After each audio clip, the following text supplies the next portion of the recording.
what a hard act to follow that was. But we'll give that a go.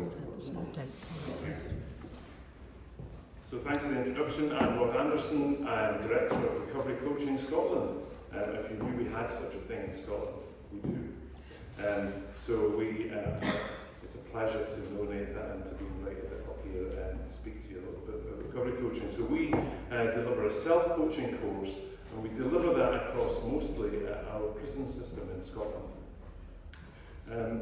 So we are a lived experience recovery organisation. We've been going for about 12 months. And we deliver recovery coaching in HMP Edinburgh, in HMP Perth, and in Glenorchy Prison. We also deliver a community programme of self-coaching in the Scottish Borders, which is where I'm from, and we deliver that in partnership with local treatment agencies. So recovery coaching is alive and well in Scotland, and it actually has been for quite some time. I was a beneficiary of going through the self-coaching course in 2015 when it was delivered by, Nathan spoke about standing on the shoulders of giants, and I am privileged to be able to do that because John Arthur brought recovery coaching to Scotland at the Serenity Cafe when it was going, and myself and 5 of my peers went through the self-coaching course in 2015. And went on to become recovery coaches, and all of us are still in recovery, and all of us put recovery first, as Nathan says. So we're standing on the shoulder of giants, and we continue to do so and hope to continue that even further. So what is self-coaching? So it's a 10-session course of structured, fun learning. It is delivered to SCQF level 5. So it's a real qualification for people, and it's really suitable for people who are in the early stages of recovery, who are wanting to learn more about themselves, how to manage their recovery better, how to increase understanding and awareness of trauma, how to increase self-awareness, and generally how to build social and emotional intelligence, how to understand themselves better. It helps people to develop personal responsibility, and it strengthens recovery capital. It introduces the concept of recovery capital to folk, and it helps them build that through the 10 sessions. And really, for us, it's all about building resilience for people.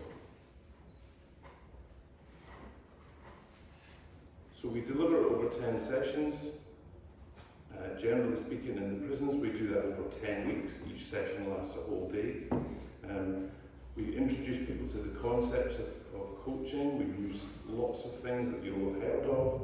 We use the cycle of change for people. We get people up sharing their story, using the cycle of change as a framework to do so. We get people understanding their recovery capital and how they can develop it and become more resilient through developing their recovery capital. We get folk understanding their learning styles, how they learn, how they might not have learned in the past, and how they might learn better in the future.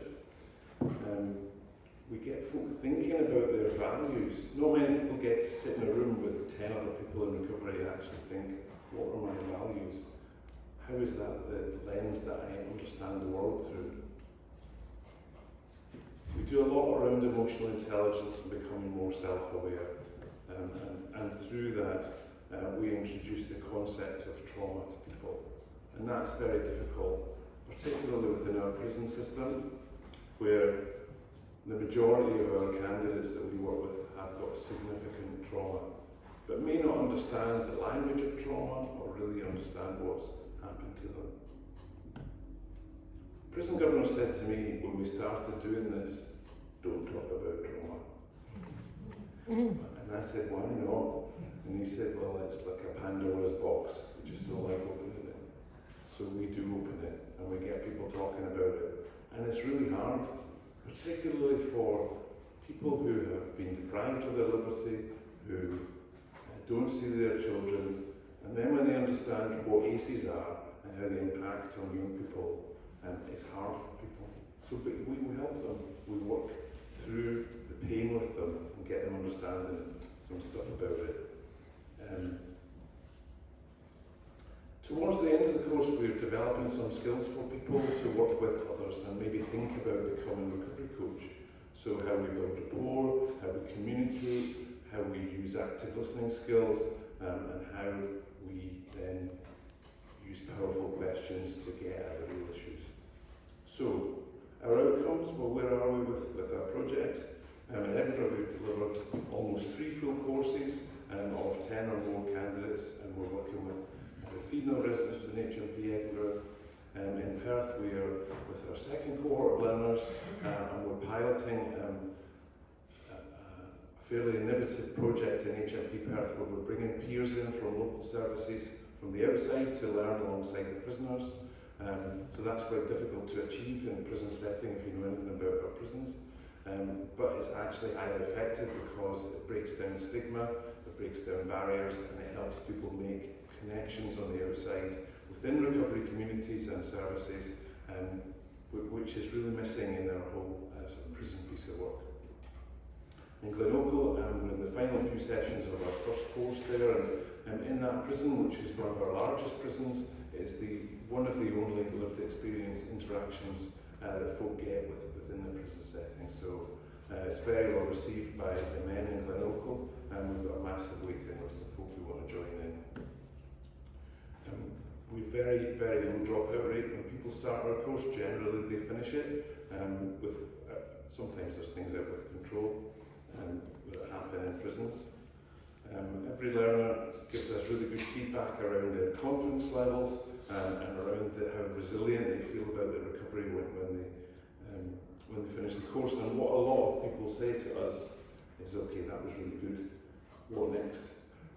And I kind of sit there and go, right, okay, well, I haven't got an answer for that right now, but hopefully our colleagues at the Recovery Coach Academy can help us with that. We do have a few ideas, and that's something we're trying to work through with various different parties right now. I wanted to tell you a little bit about what folk actually say about the course. Lots of people want to use their skills to help other people. That's what Putting Recovery First is all about. But for me, I'm just going to pop them on there. I think that the strongest piece of feedback that we've had from folk is somebody saying to me, I've been in prison for a really long time.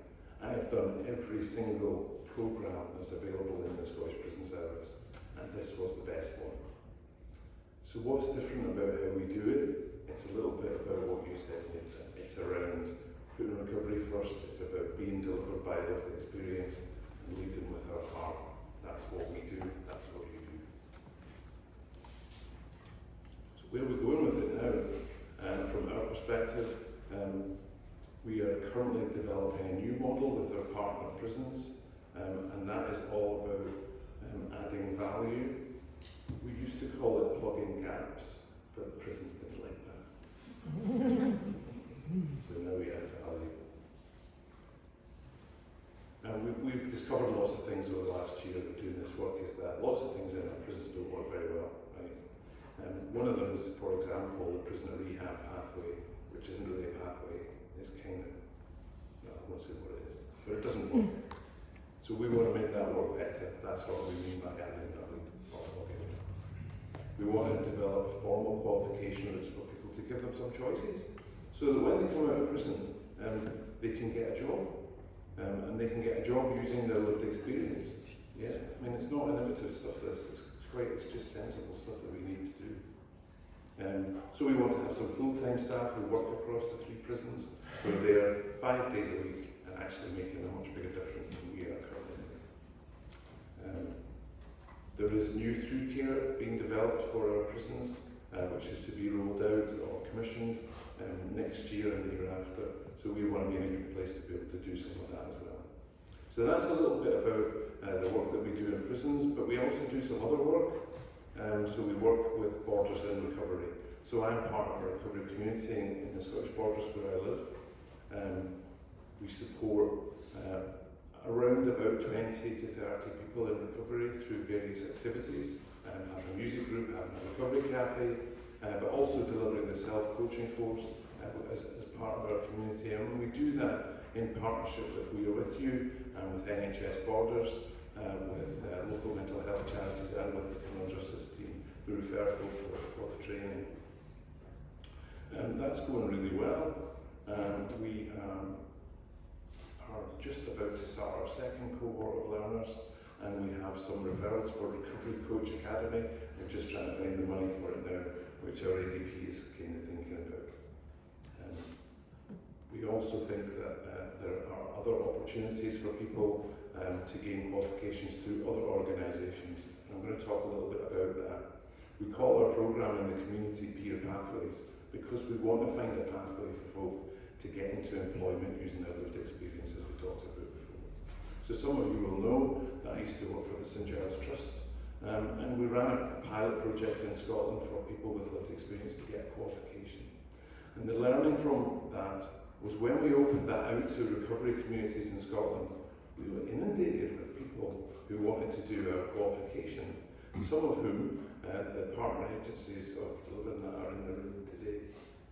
And what did that tell us? It told us that there's a piece missing with this jigsaw of workforce development.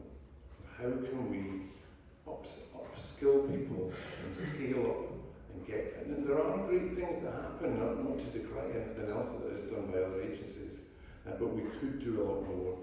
The model we've got is easily replicated.